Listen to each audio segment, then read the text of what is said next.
সবার আগে চলুন অতিরিক্ত করা বলতে ঠিক কি বোঝায় তা বোঝার চেষ্টা করি। নিশ্চয়ই যারা সীমা অতিরিক্ত করে আল্লাহ তাদের ভালোবাসেন না।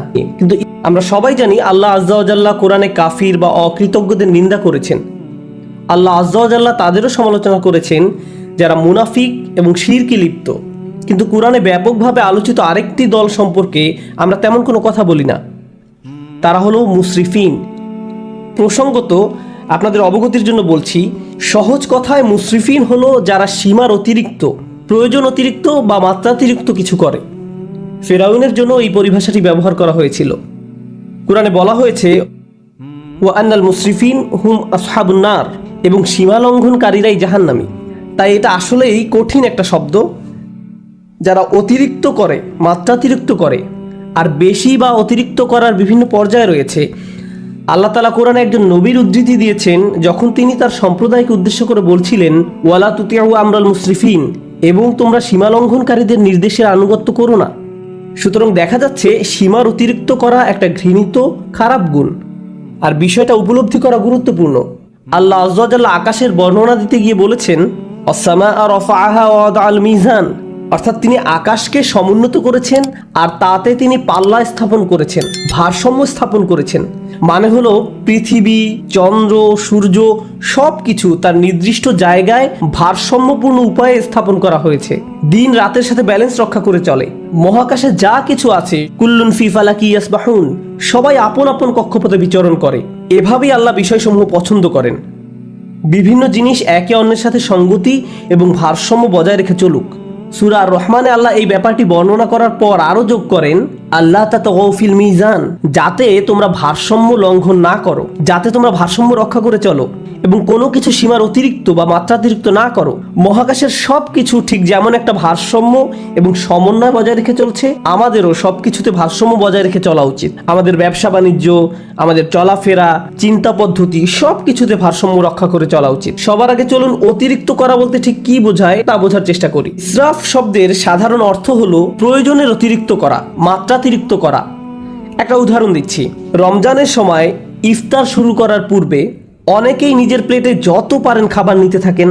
তখন মনে মনে ভাবেন এগুলো শেষ করা কোনো ব্যাপারই না, কিন্তু প্লেটের 25% খাবার শেষ করতেই আপনার পেট ভরে যায়। তাহলে দেখা যাচ্ছে আপনি যতটুকু খেতে পারবেন তার চেয়ে অনেক বেশি নিজের প্লেটে নিয়েছেন, কারণ আপনি ইসরাফে ভুগছেন। যা দরকার তার চাইতেও অনেক বেশি নিচ্ছেন, কারণ আপনার ক্ষুধার অনুভূতির ক্ষতিপূরণ করছেন। খাবারের ইসরাফ যেহেতু অনেক কমন, তাই আরেকটা উদাহরণ দিচ্ছি। যেমন ধরুন, মানুষ বিয়ে বা অন্য কোনো খাবার দাওয়াতে যায়, আর সেখানে হয়তো সারিবদ্ধভাবে সবাইকে খাবার সংগ্রহ করতে হয়, সবাইকে নিজ নিজ প্লেটে খাবার নিতে হয়। তো আপনার হয়তো মুরগির গোশত অনেক পছন্দের, তাই মুরগির গোশতের সামনে গিয়ে যত পারেন নিজের প্লেটে পুরতে থাকেন, কারণ পেছনে লম্বা লাইনের দিকে তাকিয়ে আশঙ্কা করেন যে পরের বার আসলে হয়তো আর পাবেন না। তাই এত বেশি পরিমাণে নিজের প্লেটে নেন, মনে হয় যেন এটা দিয়ে একটা রেস্টুরেন্ট খুলতে পারবেন। আপনি এমনটা করেন কারণ আপনি তখন ইসরাফে ভুগছেন। আপনি সবটা খেতে পারবেন না, তবুও অনেক বেশি আপনার প্লেটে নিয়েছেন। ইসরাফ শুধু প্লেটে অতিরিক্ত খাবার নেয়ার নামই নয়, বরং বেশি খাওয়াটাও ইসরাফ। আপনার পেট ইতিমধ্যেই ভরে গেছে, আপনি তবুও খাচ্ছেন। আপনি সারাক্ষণ কিছু না কিছু চাবাচ্ছেন, শুধু ভোগের উপরে আছেন। খাবারের ক্ষেত্রে আপনার যেটা খাওয়া উচিত নয় সেটা অনেক বেশি পরিমাণে ভক্ষণ করাটাও ইসরাফ। হ্যাঁ, শরীর ঠিকভাবে কাজ করার জন্য চিনি দরকার, শর্করা দরকার, কিন্তু সব কিছু একটা সহনীয় মাত্রায় থাকতে হবে। এখন আপনি যদি সারাক্ষণ চকলেট বা মিষ্টি জাতীয় খাবার খেতে থাকেন, ঠিক প্রকৃতিতে যেমন ভারসাম্য রয়েছে, ঠিক তেমনি আপনি যদি খাবারের ভারসাম্য বিনষ্ট করেন, একটার চেয়ে অন্যটা বেশি পরিমাণে খান, আপনার শরীরে এর বিরূপ প্রতিক্রিয়া দেখা দিবে। এই প্রতিক্রিয়া হয়তো এখন দেখা যাচ্ছে না, কিন্তু 1 দশক পরে হার্টের সমস্যা, ডায়াবেটিসের জন্য ডাক্তারের শরণাপন্ন হতে হচ্ছে, কারণ আপনি ইসরাফে ভুগছিলেন। তাহলে দেখা যাচ্ছে ইসরাফ একজন মানুষের জীবনে বহু খারাপ পরিণতি নিয়ে আসে। আমি খাবারের উদাহরণ দিয়ে শুরু করেছি, কিন্তু ইসরাফ খরচ করার ক্ষেত্রেও হতে পারে। আপনি মার্কেটে গিয়েছেন একটা ব্যাগ কিনতে, কিন্তু নিয়ে এসেছেন 3টি ব্যাগ, কারণ 3টা ব্যাগের কালারই খুব সুন্দর। অথবা দোকানে গিয়েছেন শুধু ডিম কেনার জন্য, কিন্তু বাজার শেষে দেখেন $200 খরচ করে ফেলেছেন, কারণ যা সামনে পড়েছে সব ঝুড়িতে পড়েছেন। এটাও ইসরাফ। আপনার দরকার ছিল না, কিন্তু ভেবেছেন এখন দরকার নেই, পরে হয়তো লাগবে। ওইটা দরকার হতে পারে, এটা দরকার হতে পারে। এভাবে নিজেকে বুঝিয়েছেন আপনার এগুলো দরকার। এই কারণে কিছু মানুষ জিনিসপত্র অতিরিক্ত জমানোর সমস্যায় ভোগেন। তাদের এত জামা কাপড় যে ওয়ারড্রোবে জায়গা হয় না। তাদের আলমারি 1987 সাল থেকে জমানো কাপড়ে পূর্ণ হয়ে আছে। মানুষ এভাবে অপ্রয়োজনীয় জিনিসপত্র সংগ্রহ করে রাখে, যেটা আসলে সে ব্যবহার করে না, কাজে লাগায় না। এটাও এক ধরনের ইসরাফ।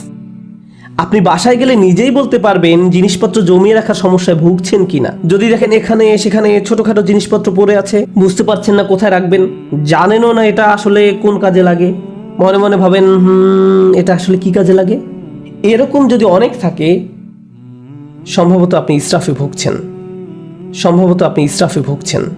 তো জমিয়ে রাখা আর অতিরিক্ত চাওয়া একজন মানুষের জীবনের সত্যিকারের সমস্যা হিসেবে দেখা দিতে পারে। খাওয়া এবং জমিয়ে রাখার অভ্যাস ছাড়াও ইসরাফ হতে পারে বিনোদনের ক্ষেত্রে।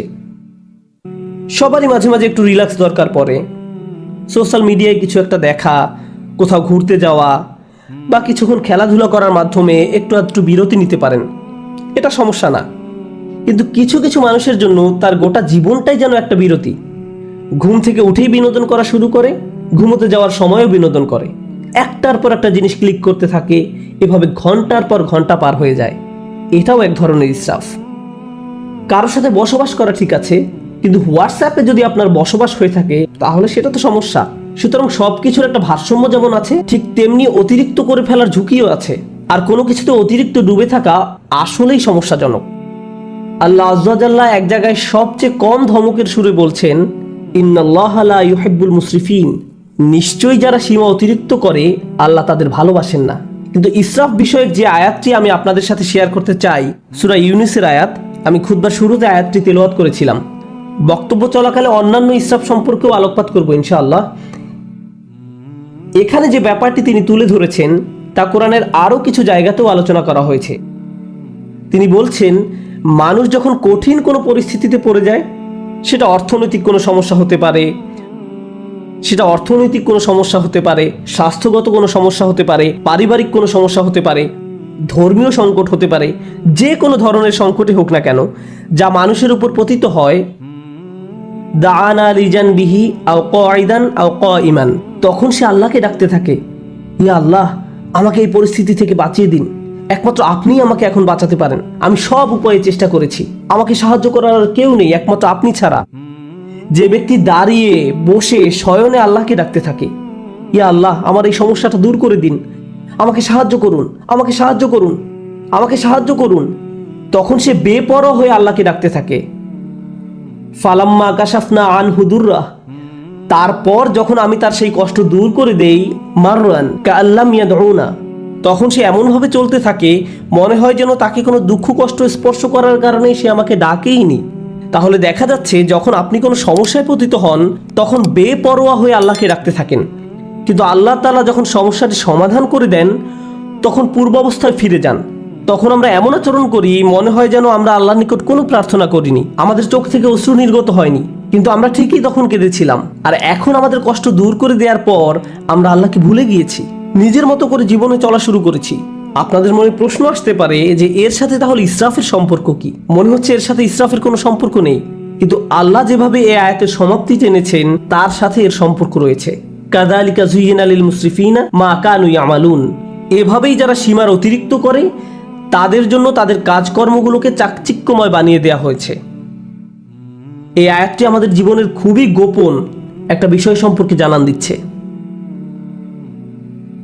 আপনি যদি অমিতব্যয়িতার জিন্দেগি যাপন করেন, সেটা টাকার ক্ষেত্রে হতে পারে, এমন কাজে টাকা ব্যয় করা যেখানে ব্যয় করা উচিত নয়, মাত্রাতিরিক্ত বিনোদন যা সম্পর্কে একটু আগে বলেছি, অতিরিক্ত সামাজিকতা, অর্থাৎ আপনি সব সময় কারো না কারোর সাথে আড্ডা দিয়ে থাকেন, সব সময় বাইরে ঘুরতে যান, বন্ধুদের সাথে মৌজ মাস্তি করতে থাকেন, সব সময় মানুষের সাথে কথা বলে সময় কাটান, ফলে ইবাদত করার যথেষ্ট সময় পান না। আপনি যাই করেন না কেন মাত্রাতিরিক্ত করেন। আপনার জীবনযাপন পদ্ধতি যদি এরকম হয়ে থাকে তাহলে সব সময় বিভিন্ন রকমের সমস্যায় পতিত হবেন, আপনার উপর বিভিন্ন কষ্ট আপতিত হবে।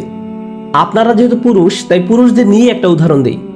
একজন পুরুষ হিসেবে আপনার উপর বিভিন্ন রকমের দায় দায়িত্ব আছে। আপনার বাবা মায়ের প্রতি দায় দায়িত্ব আছে, ভাই বোনের প্রতি দায়িত্ব রয়েছে, আপনার স্ত্রীর প্রতি দায়িত্ব রয়েছে, আপনার সন্তান সন্ততির উপর দায়িত্ব রয়েছে, তার উপর রয়েছে ধর্মীয় দায় দায়িত্ব, চাকরির দায় দায়িত্ব, অর্থনৈতিক দায় দায়িত্ব, বন্ধু বান্ধবের খোঁজ খবর নেয়া, নিজের শরীর ঠিক রাখা সহ নানান রকমের ব্যাপার চারিদিক থেকে প্রতিনিয়ত আপনাকে টানছে। এখন কেউ যদি সিদ্ধান্ত নেয় যে সে সব কিছু ভুলে শুধু তার স্বাস্থ্যের উন্নতি নিয়ে পড়ে থাকবে, পাল্লাটা এখন একদিকে নামিয়ে দিয়েছে। সে হয়তো ভালো স্বাস্থ্য অর্জন করবে ঠিকই, কিন্তু জীবনের অন্যান্য ব্যাপারগুলো তার জন্য নানান রকম সমস্যা বয়ে নিয়ে আসবে। অথবা কেউ বলল আমি শুধু আমার সন্তানদের যত্ন নিব, বাবা মায়ের কথা ভুলে যাব, তাদের কথা ভুলে যান, তাহলেও আপনার জীবনে বহু সমস্যা দেখা দিবে। তাই আমরা যদি একটা ব্যাপারের কুরবানি দিয়ে অন্য ব্যাপারগুলো নিয়ে পড়ে থাকি, সব সময় কিছু না কিছু থাকবে যা আপনার মনোযোগের দাবি জানাবে, যার ভারসাম্য রক্ষা করা প্রয়োজন। প্রতিবার যখন আমরা একটা কিছু অতিরিক্ত পরিমাণে করি, এর মাধ্যমে আমরা আসলে অন্য আরেকটা ব্যাপারকে অগ্রাহ্য করি, বঞ্চিত করি, কিছু একটার অধিকার আমরা অস্বীকার করি। ফলশ্রুতিতে আমাদের জীবন পথে নানান রকম সমস্যা এসে জড়ো হয়। তারপর আমরা আমাদের সমস্যা দূর করে দেওয়ার জন্য আল্লাহর কাছে দোয়া করি। আমরা যখন কোনো কষ্টকর সময় পতিত হই, তখন একটি বিষয় আমরা পরীক্ষা করে দেখতে পারি, কোথায় আমি অতিরিক্ত কিছু করেছি, কোন কাজে আমি বেশি আচ্ছন্ন হয়ে পড়েছিলাম, কোন ব্যাপারটা আমি উপেক্ষা করেছি, আর কোন ব্যাপারটায় আমি অতিরিক্ত মনোযোগ দিয়েছি। আমি কি কোনো কিছুতে বেশি করে ফেলেছি? এজন্যই কি আমি সমস্যায় পড়েছি? যে ভারসাম্য থাকার কথা ছিল সেটা হারিয়ে ফেলার কারণেই কি এমনটা হয়েছে? অতএব এটা আসলে আমাদের ধর্মের অন্যতম একটা মূলনীতি, খুবই শক্তিশালী একটা মূলনীতি। আরেকটা উদাহরণ দিচ্ছি, নিজে নিজে চিন্তা করে দেখুন। আবেগের ক্ষেত্রে অতিরিক্তের সম্ভাবনা রয়েছে। যেমন রাগ হওয়া সাধারণ ব্যাপার, কেউ আপনাকে খারাপ কিছু বললে আপনার রাগ হবে, এটা স্বাভাবিক একটা প্রতিক্রিয়া। এক্ষেত্রে অতিরিক্ত হবে যদি আপনি দিন রাত 24 ঘন্টা মনের মাঝে সেই ক্রোধ পুষে রাখেন, সারাক্ষণ এটা নিয়ে ক্রোধান্বিত থাকেন। একটি পীড়াদায়ক কথা আপনাকে বলা হয়েছিল, আর আপনি কিনা সেই একটি কথা নিয়ে পড়ে রয়েছেন। আপনার চিন্তা ভাবনার সব কিছুতে এটাকে প্রভাব বিস্তার করতে দিয়েছেন। এর ফলে সব কিছুতে আপনার দৃষ্টিভঙ্গি পরিবর্তিত হয়ে গিয়েছে। কোনো কিছুই আপনাকে আর সুখী করে না, ভালো লাগে না। যেসব ব্যাপার আপনাকে কখনোই রাগান্বিত করতো না, সে ব্যাপারগুলো নিয়েও আপনি রেগে যান, সবকিছুতেই আপনি বিরক্তি প্রকাশ করেন। এমনটি যখন ঘটে, তখন আপনার আশেপাশের প্রিয়জনরা এর ফলে কষ্ট পায়। সুতরাং ধারাবাহিক একটা প্রতিক্রিয়া শুরু হয় এবং আপনি নিজেই একটা কষ্টে পতিত হন। কারণ একটা অনুভূতির ক্ষেত্রে আপনি ইসরাফ করেছেন, অনেক দূরে চলে গিয়েছেন। অন্য অনুভূতির ক্ষেত্রেও একই ব্যাপার ঘটেছে। যেমন মজা করা, কৌতুক করা বা মজা করা স্বাভাবিক আচরণ, কিন্তু আপনি যদি সারাক্ষণ হাসি ঠাট্টা করতে থাকেন, শেষে হয়তো কাউকে মনে কষ্ট দিয়ে বসবেন, কোনো কিছুতেই সিরিয়াস হতে পারবেন না। গুরুত্বপূর্ণ কিছু বলা হলো আর আপনি কিনা এটা নিয়ে মশকরা করতে থাকবেন। এর ফলে আপনি অন্য মানুষদের অনুভূতি উপলব্ধি করতে পারছেন না, তাদের প্রয়োজনটা আপনি বুঝতে পারছেন না। তাহলে ইসরাফ একজন মানুষের জীবনে বহু সমস্যা তৈরি করে। ইসরাফ নিয়ে আমার প্রিয় একটা দোয়া, যেটা সূরা আল ইমরানে এসেছে। আমি বহু কারণে এই দোয়াটি পছন্দ করি।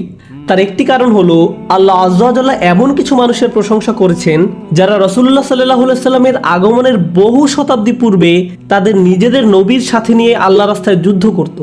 সেই মানুষদের নিজেদের নবী ছিল এবং তাদেরকে আল্লাহ রাস্তায় জীবন বিলাতে আহ্বান জানানো হতো।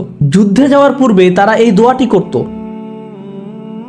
وما كان قولهم إلا أن قالوا রব্বানা ইগফির লানা যুনুবানা ওয়া ইসরাফানা ফি আমরিনা ওয়া সাব্বিত আকদামানা ওয়ানসুরনা আলাল কওমিল কাফিরিন। চারটা বিষয় চেয়ে তারা আল্লাহর নিকট দোয়া করত হাজার হাজার বছর পূর্বে। আল্লাহ দেখলেন এই দোয়াটি এতটাই কালোত্তীর্ণ এবং মূল্যবান যে তিনি দোয়াটিকে কোরআনের অংশ করে দিলেন। প্রথমত আল্লাহ রাস্তায় যুদ্ধ করা এই মানুষগুলো বলতো, হে আল্লাহ, আমাদের পাপগুলো ক্ষমা করে দিন। রব্বানা ইগফির লানা যুনুবানা, রব্বানা ইগফির লানা যুনুবানা, আমাদের ভুলগুলো, আমাদের লজ্জাজনক কাজগুলো ঢেকে দিন। দ্বিতীয়ত ওয়া ইসরাফানা ফি আমরিনা, এবং বিভিন্ন কাজে কর্মে আমাদের যে বাড়াবাড়িগুলো রয়েছে তাও ঢেকে দিন। জীবনের বিভিন্ন ক্ষেত্রে প্রতিটি সিদ্ধান্ত নেওয়ার সময় যে বাড়াবাড়িগুলো করেছি, সীমার অতিরিক্ত যা কিছু করেছি, সেগুলো মাফ করে দিন। তাহলে তারা তাদের পাপগুলোকে একটা সমস্যা হিসেবে দেখলেন এবং কাজে বাড়াবাড়িগুলোকে আরেকটা সমস্যা হিসেবে দেখলেন। জানেন, দিন পালন করার ক্ষেত্রে অতিরিক্ত করার সমস্যা দেখা দিতে পারে। কোরআন আমাদেরকে বলছে, লা তাগলু ফি দীনিকুম, তোমরা দিনের ব্যাপারে বাড়াবাড়ি করো না। দিন পালনের ক্ষেত্রে কিভাবে বাড়াবাড়ি হয়? যেমন একজন বলল, আমি কোরআন শিখতে চাই। আমি বললাম, চমৎকার, খুবই খুশি যে তুমি কোরআন শিখতে চাইছো। সে বলল, না, আমি দিনরাত 24 ঘন্টা কোরআন পড়তে চাই। আমি বললাম, একটু থামো, তোমার ফ্যামিলি আছে, তাদের প্রতি তোমার দায়িত্ব কর্তব্য রয়েছে, তোমার চাকরি আছে, তোমাকে তোমার ছেলে মেয়েদের দেখাশোনা করতে হবে, তোমার স্বামী বা স্ত্রীর জন্য সময় ব্যয় করতে হবে। না না, আমি শুধু আল্লাহর কালাম শিখতে চাই, আল্লাহর কালাম আমার জন্য যথেষ্ট, আল্লাহ তাদের দেখাশোনা করবে। আমি বললাম, যে বইটা তুমি সারাদিন পড়ছো সেটাই তোমাকে এই দায় দায়িত্বগুলো পালন করার কথা বলছে। এভাবেও ইসরাফ ঘটে। একবার একদল বোনের সাথে আমার সাক্ষাৎ হয় যারা কোরআন অধ্যয়নে প্রচুর সময় ব্যয় করতেন। তারা দিনে হয়তো 16-17 ঘন্টা সময় ব্যয় করতেন কোরআন অধ্যয়নে। সে সময় দারুণ একটা ব্যাপার ঘটে। আমি তাদের উদ্দেশ্যে বক্তব্য দেওয়ার পূর্বে তাদের গ্রুপের একজনের মেয়ে এসে আমার সাথে দেখা করে। সে বলে, আপনি এখন এই গ্রুপের উদ্দেশ্যে বক্তব্য দিবেন? আমার আম্মু এই দলের সদস্য, আপনি কি একটু তাদের থামতে বলবেন? আমি বললাম, কি? সে বলল, কারণ আমি আমার আম্মুকে খুব মিস করি, তার সাথে আমার খুবই কম দেখা হয়। তিনি সব সময় পড়ালেখা করেন, বাসায় থাকলেও তার কানে হেডফোন থাকে এবং বলেন, আমাকে ডিস্টার্ব করো না। তিনি কোরআনের শব্দ পড়ায়, ব্যাখ্যা পড়ায় সব সময় ব্যস্ত থাকেন। আমি আশা করছি আপনি এই ব্যাপারে তাকে কিছু বলবেন। জানেন সবচেয়ে ভয়ঙ্কর ব্যাপার কি ছিল? সে আরও বলেছিল, আমার মায়ের কারণে আমার এখন আর কোরআন পড়ার কোনো আগ্রহ নেই। তারপর আমি যখন তাদের সামনে কথা বলতে গেলাম, আমি এই মেয়েটি সম্পর্কে কিছুই বললাম না। আমি বললাম, চলুন আজকে সবাই মিলে কিছু আয়াত অধ্যয়ন করি। তারপর আমরা কয়েকটি আয়াত পড়লাম। তার মাঝে কয়েকটি আয়াত ছিল, ওয়া ইলাস সামাই কাইফা রুফিআত ওয়া ইলাল জিবালি কাইফা নুসিবাত, এবং আকাশের দিকে কি লক্ষ্য করে দেখো না কিভাবে সেটা উঁচু করা হয়েছে, আর পাহাড়ের দিকে কি দেখো না কিভাবে তা স্থাপন করা হয়েছে। তারপর আমি জিজ্ঞেস করলাম, আপনাদের কে কে এই আয়াতগুলো অধ্যয়ন করেছেন? সবাই হাত তুলল। তারপর বললাম, আপনাদের কে কে পাহাড় পর্বত দেখেছেন? আপনাদের কে কে রাতের আকাশে তারা দেখেন? এমনটা করেছেন কখনো? তারা বলল, না না, আমাদের তো কোরআন পড়তে হবে। কিন্তু সেই কোরআনই তো আপনাদেরকে এসব করতে বলছে। কিন্তু কোরআনেই আফালাম ইয়াসিরু ফিল আরদ, তারা কি জমিনে ভ্রমণ করেনি? তারা কি আল্লাহর সুন্দর সৃষ্টি দেখেনি? আপনারা এই সম্পর্কে পড়তে চান কিন্তু কাজটি করতে চান না। অথচ আল্লাহ বলছেন বাহিরের পৃথিবী দেখার জন্য। অন্য কথা, এমনকি ধর্মীয় কাজে অতিরিক্ত করার সম্ভাবনা থাকে। এটা পরিহাসের ব্যাপার যে মানুষ কোরআন পড়ছে আবার একই সময় কোরআনের নির্দেশনাকে উপেক্ষা করছে। এমনটাও ঘটতে পারে। ইসরাফ আমাদের আবেগের বেলায় ঘটতে পারে। আমি সক্রিয় আবেগ, রাগের ব্যাপারে আগে কথা বলেছিলাম। ইসরাফ কিন্তু নিষ্ক্রিয় আবেগ, যেমন চুপ থাকার ক্ষেত্রেও ঘটতে পারে। যেমন ধরুন, কেউ হয়তো আপনার প্রতি বা আপনার পরিবারের কারোর প্রতি অন্যায় করেছে, তখন আপনি ভাবলেন আমার ধৈর্য ধারণ করা উচিত, চুপ থাকা উচিত। এখন আপনার এই চুপ থাকার কারণে অন্যায়কারী একটার পর একটা অন্যায় করেই যাচ্ছে। আপনি ভাবছেন আমার ধৈর্যের পরীক্ষা হচ্ছে, আমাকে আরো বেশি চুপ থাকতে হবে। আপনার এই চুপ থাকার কারণে অন্যায় করার পরিমাণ এখন আরো 10 গুণ বৃদ্ধি পেয়েছে। আপনি এখানে ইসরাফ করেছেন। আপনার চিৎকার চেঁচামেচি করার দরকার নেই, আবার ব্যাপারটা নিয়ে অজ্ঞ থাকারও কথা নয়। আপনার তো অন্তত পক্ষে সত্যটা মুখ দিয়ে বলার দরকার ছিল, কালোকে কালো বলার দরকার ছিল, যা সত্যি তা বলা উচিত ছিল। ওয়াতাওয়াসাউ বিল হক বলতে তো এটাই বোঝায়, তারা একে অন্যকে সত্যের উপদেশ দেয়। বিষয়টা যেমন তাকে তেমনই বলা উচিত ছিল। যদি অন্যায় হয়ে থাকে, অন্যায় বলতে হবে, সরি মা, এটা ঠিক নয়, সরি বাবা, এটা ভুল, সরি আমার স্বামী বা স্ত্রী, তুমি ঠিক কাজ করনি। অন্যায় করলে বলতে হবে। আপনি যদি এই কাজটি না করেন, তাহলে আপনি নিজের বিরুদ্ধে ইসরাফ করলেন বা অন্য কারো বিরুদ্ধে করলেন। তাহলে দেখা যাচ্ছে স্থান, কাল, পাত্র ভেদে ইসরাফ বিভিন্নভাবে প্রকাশ পেতে পারে। আমি আপনাদের সকল ক্ষেত্রের উদাহরণ দিতে পারবো না। আপনাকে আপনার নিজের জীবনের দিকে সতর্ক দৃষ্টি ফেলতে হবে। কোথায় আমি অনেক বেশি করছি আর কোথায় আমি যথেষ্ট পরিমাণ করছি না, কোন জায়গা থেকে আমি ফোকাস কমিয়ে ফেলেছি। এমনকি ভালোবাসার ক্ষেত্রেও ইসরাফ ঘটতে পারে। আপনি কাউকে নিয়ে অতিরিক্ত মাত্রায় আচ্ছন্ন হয়ে পড়েন, অতিরিক্ত পরিমাণ ডুবে থাকেন। মা তার সন্তানের প্রতি মাত্রাতিরিক্ত আসক্ত হয়ে পড়ে। সব সময় সে তার ছেলের চিন্তায় মশগুল থাকে। কি করছে এখন, কি খেয়েছো, ভালোভাবে ঘুমিয়েছো, তুমি কি এখনো অফিসে, বাসায় আসবে কখন, বাসায় আসছো না কেন। সারাক্ষণ ছেলের চিন্তা তাকে ব্যস্ত করে রাখে। কোনো মা যদি এমনটা করে, তাহলে সে তার স্বামীর প্রতি কর্তব্য পালন করতে পারবে না। তাহলে সালাতে যেভাবে তার মনোযোগ রাখার কথা ছিল রাখতে পারবে না। তাহলে সে তার নিজের স্বাস্থ্যের যত্ন নেওয়ারও সময় পাবে না। এক্ষেত্রেও আমরা একই পরিণতি দেখতে পাচ্ছি। আপনি যখন একদিকে মাত্রাতিরিক্ত মনোযোগ দিবেন, তখন অন্য দিকগুলোর ভারসাম্য নষ্ট হবে। আর এই ভারসাম্য ঠিক রাখা সহজ ব্যাপার নয়। এজন্যই এই দোয়ার কথাগুলো আসলেই তাৎপর্যপূর্ণ। প্রথমে আমরা আল্লাহর কাছে আমাদের গুনাহ মাফের জন্য দোয়া করছি, তারপর আমরা দোয়া করছি আমাদের কাজকর্মে বাড়াবাড়িগুলো ঢেকে দেওয়ার জন্য। অন্য কথায়, যখনই আপনি কোনো কিছু মাত্রাতিরিক্ত করে ফেলছেন, নিশ্চয়ই এর ফলে অন্য কিছুর ভারসাম্য বিনষ্ট হয়ে গিয়েছে। ওয়াসাব্বিত আকদামানা, আমাদেরকে দৃঢ় পদ রাখুন, আমাদেরকে অবিচল রাখুন। সাব্বিত আকদামানা, পা সুদৃঢ় করুন। আমরা এখান থেকে কি শিখছি? ইসরাফ কি করে? ইসরাফ আপনার জীবনের ভারসাম্য নষ্ট করে ফেলে। আমরা সূরা ইউনূসের অন্য একটি আয়াত শিখেছি ইসরাফ আমাদের জীবনে নানা রকম সমস্যা নিয়ে আসে, আর এখানে আমরা শিখছি আমাদের পা দৃঢ় থাকবে না যদি আমাদের জীবনে ইসরাফ থাকে। প্রতিবার যখন কিছু আপনি মাত্রাতিরিক্ত করছেন, জীবনের অন্য কিছু তার গতিপথ হারিয়ে ফেলতে পারে। আপনার জীবনে এখন উদ্বেগ উৎকণ্ঠা দেখা দিয়েছে, আপনি সমন্বয় অনুভব করতে পারছেন না, আপনি আপনার অন্তর দিয়ে তা উপলব্ধি করতে পারেন এবং বাইরে থেকেও সঠিক মনে হয়, কিন্তু সবকিছু যখন ভারসাম্য হারিয়ে ফেলে, ঠিকমতো ঘুমাতে পারেন না, মানসিক শান্তি হারিয়ে যায়। আপনার চিন্তা ভাবনার দিকে নজর দিলেই বুঝতে পারবেন ইসরাফ করছেন কিনা। শুধু নিজের চিন্তার দিকে নজর দিলেই, যদি আপনার পা দৃঢ় থাকে এবং যে অবস্থায় আছেন সেখানে যদি নিজেকে নিরাপদ অনুভব করেন, এটা আসলে প্রমাণ করে যে আপনার জীবন থেকে ইসরাফ দূর হয়ে গিয়েছে। রব্বানা গফির লানা যুনুবানা ওয়া ইসরাফানা ফি আমরিনা ওয়া সাব্বিত আকদামানা।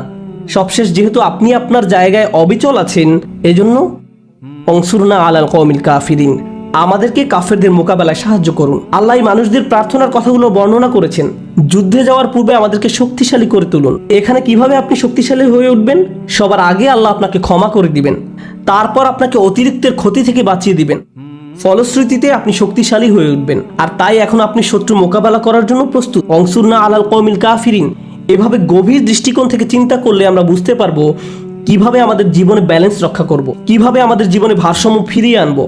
আল্লাহ আযজা ওয়া জাল্লা ইসরাফ সম্পর্কে জিজ্ঞাসা করবেন। আপনাদের কেউ কেউ নিজের ছেলে মেয়েদের ভালোবাসার ক্ষেত্রেও ইসরাফ করেন। আপনি একজনের চেয়ে অন্যজনের প্রতি বেশি ভালোবাসা দেখান। এমনকি আপনি যদি খারাপ ব্যবহার নাও করেন, একজন কাছে আসলে তাকে আদর করে জড়িয়ে ধরেন, চুমু খান, আর অন্যজন কাছে আসলে তাকে দূর থেকে আসসালামু আলাইকুম, তাকে কাছে টেনে নেন না। আপনি তার সাথে খারাপ আচরণ করেননি, কিন্তু তবু এটি ইসরাফ। প্রতিক্রিয়া দেখানোর ক্ষেত্রেও ইসরাফ হতে পারে। একজন বিস্কুট খেলে আপনি তাকে ধমক দিয়ে বলেন, হেই তোমাকে না বিস্কুট খেতে নিষেধ করেছিলাম, আর অন্যজন খেলে তাকে আদর করে বলেন, ওহো তুমি কেন বিস্কুট খেয়েছো। এখানে কিছুটা ইসরাফ হয়ে যাচ্ছে।